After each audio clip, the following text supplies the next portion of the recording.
পরাধীন থাকলে যে কি হয় আমি নিজে টের পেয়েছি, আপনারাও দেখেছি। সবচাইতে বেশি পেয়েছিলাম ওই 10 দিন মাটির নিচে। ওরা সব চারিদিকে 8-10 জন বসা, আমি একা। এমনি আমার শরীর চলে না। এরপরে আবার এরকম ভয়ঙ্কর ঘর, এরকম ভয়ঙ্কর অবস্থা, এক এক দিক থেকে এক রকম উল্টাপাল্টা প্রশ্ন করে। বলেন তো কত একটা অসহায় অবস্থায় ছিলাম। আমার মনে হচ্ছিল পৃথিবী বলতে আর কিছু নেই। 11টা ঘন্টা আমার এই হাতের ভেতরে যে হ্যান্ডকাপ দিয়ে, ওটা ছাতা লাগালে এমনি কেটে যায়। চোখ কালা কাপড় দিয়ে বেঁধে মাটির নিচে ওই ঘরে, চারিদিকে শুধু পানির আওয়াজ শোনা যায়। এই উপরে 11 ঘন্টা আমার জোহর, আসর, মাগরিব, এশার নামাজ পড়তে দেয়নি। আমি এশারায় পড়েছি। অজু আছে কিনা আছে, অজু করবো কোথায়? বলেন এই কঠিন অবস্থা বাংলাদেশের মতো জায়গায়। আর আমার চাইতে ভয়ঙ্কর ছিল তো ব্যারিস্টার আরমান, ব্রিগেডিয়ার ভাই আমান আজমি ভাই, এদের অবস্থা আরো কঠিন। আমি মাঝে মাঝে 7 মাস, 8 মাস, 9 মাসের কথা শুনতাম উপর থেকে, যাদের 7 তলায় 9 তলায় গম রেখেছিল। এই গম শব্দটা যদিও ছোট, এটা কত ভয়ঙ্কর জিনিস। আমি তো 7-8 মাস আমি জেলে আছি জানতাম, বাইরের মানুষও জানতো, আমার পরিবার। আর ওদের এই 8-9 বছর জানেই না যে বেঁচে আছে কি। আমারও গমের মতো রেখেছিল, কারণ আমার কোনো যোগাযোগ ছিল না, বিচ্ছিন্ন। মার্ডার করে গেছে সে 2 দিন পরে, 7 দিন পরে মোবাইলে কথা বলতে পারে বাড়িতে যে আমি আছি। আর আমার 8 মাস হয়ে গেছে, আমি জানি না যে বাইরে কেউ আছে কিনা। কারারক্ষীর কাছে একটু চিরকুট লিখে দিলে ওই যাবে, আসবে, তারপরের দিন তার ডিউটি পড়বে, বাড়িতে যাবে, বাড়ি থেকে সংবাদ আসবে, সে আসতে আসতে মনে হয় ওই সংবাদ বাসি হয়ে যায়।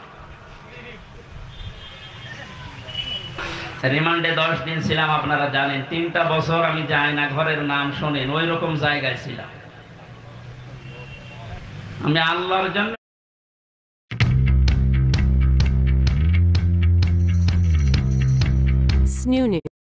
ওনাদেরকে ঘৃণা করছি এবং আপনাদেরকে ঘৃণা করার জন্য বলছি এই কারণে, কারণ এগুলো মানুষ না, মানুষ নাম, এগুলো জানোয়ার। শুধু নাম শুনি মনে করেন যে আয়না ঘর মানে চারিদিকে আয়না দেওয়া আছে। এটা কত বড় ভয়ঙ্কর মানবতার সাথে আমরা মানবতা বিরোধী অপরাধের বিচার করলাম। এই ঘরের সাথে যারা জড়িত A to Z প্রত্যেকটা মানবতা বিরোধী অপরাধে শামিল। এদের বিচার এখনই করা দরকার। আজকে একজন ওর সাথে জড়িত যে সর্বোচ্চ পর্যায়ে, তাদের ভেতরে একজন ধরা পড়েছে অলরেডি। আমরা বিচার চাই, ওর কোনো বিচার নেই। 8-10 বছর, 12 বছর, 14 বছর একটা মাটির নিচের ঘরে, এদিকে 1.5 হাত, এদিকে 1.5 হাত। আপনি কি মনে করেন জিন্দা কবর ওইটা? এই কঠিন অবস্থায় যারা মানুষকে ফেলে রেখেছিল, আপনি যদি মেরে ফেলতেন, খবর দিয়ে দিতেন যে অমুক মারা গেছে, তারপরও তার স্ত্রীটা বিয়ে করতে পারত, তার ছেলে মেয়ে জানতো যে না মারা গেছে। আপনি ব্যারিস্টার আমান আজমি, কি বলে, ব্রিগেডিয়ার জেনারেল ব্যারিস্টার আরমান, ওনার স্ত্রীর কাছে আপনি কি জবাব দেবেন বলেন তো? 8-10 বছর তার স্বামী থাকার পরও না থাকার স্বামী, সে জানেই না যে বেঁচে আছে কিনা। আজকে একটা ছবি ফেসবুকে সব পাশাপাশি ওনারা বসে আছে, দেখলাম, আমার কান্না চলে এসেছে যে মানুষ, এরপরও কিছু মানুষ জালেমদের পক্ষে এখনো পর্যন্ত সাফাই গাচ্ছে।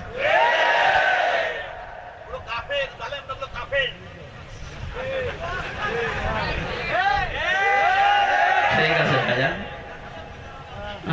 দেখেন আমার হাতে কোরআন শরীফ, সত্য কথা বলছি, আল্লাহর কসম। আমি যে কষ্ট পেয়েছি 3 বছর, আমার কষ্টের কথা আমি আল্লাহর জন্য মাফ করে দিয়েছি। কিন্তু ওনারা যা করেছে ওটা মাফ পাওয়ার মতো না। ওনারা তো আমার শুধু শত্রু না, ওনারা মানবতার শত্রু, আল্লাহর শত্রু। রিমান্ডে আমার সাথে যে ব্যবহার করেছিল, আল্লাহর ভুল ধরতো মাঝে মাঝে। এই যে অফিসার গুলো ছিল, কাউন্টার টেররিজমের এই মেন দায়িত্বে যে লোকটা ছিল আসাদুজ্জামান, মনেরও তো আগে ছিল আমার সময় আসাদুজ্জামান, এরপরে এসপি আতিকুর রহমান, শেখ ইমরান, এই বাগেরহাটে বাড়ি। এই মানুষগুলোর আচরণ আমি মানুষের পাইনি। রিমান্ডে আপনি আমার মামলার কথা জিজ্ঞাসা করে, যে বিষয়ে আমাকে মামলা দেওয়া হয়েছে ওইগুলো বলেন যে আমি কিছু পারি কিনা, দেখেন না, আল্লাহর ভুল ধরে যে আল্লাহর এই কাজটা করা ঠিক হয়। তো ওরে আমি ভালোবাসবো না ঘৃণা করবো? কার জন্যে? কারণ কি, এর আয়াতে হাদিসের পরে যে শব্দগুলো আছে দেখে, যে ব্যক্তি কাউকে কিছু দান করে সেজন্য আল্লাহর জন্য দান করে। এখানে 7 বার আমি আসার চেষ্টা করেছি, লক্ষ লক্ষ টাকা খরচ হয়ে গেছে, কিন্তু আমার উঠতে দেবে না। এই জন্য এখানে যদি আপনি কিছু এই খরচটা তোলার জন্য দিয়ে যান, ওই যে ড্রাম গুলো দেওয়া আছে, জোর করে না, আল্লাহর জন্য দিয়ে যাবেন।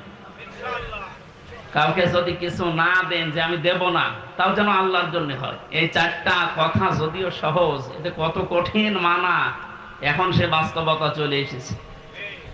এই কঠিন অবস্থায় এই 4টা বিষয় আমরা যারা মেনে চলতে পারি, নবীজি বলেন ফাকাদ ইস্তাকমালাল ঈমান, সে তার ঈমানকে পরিপূর্ণ করে নিয়েছে।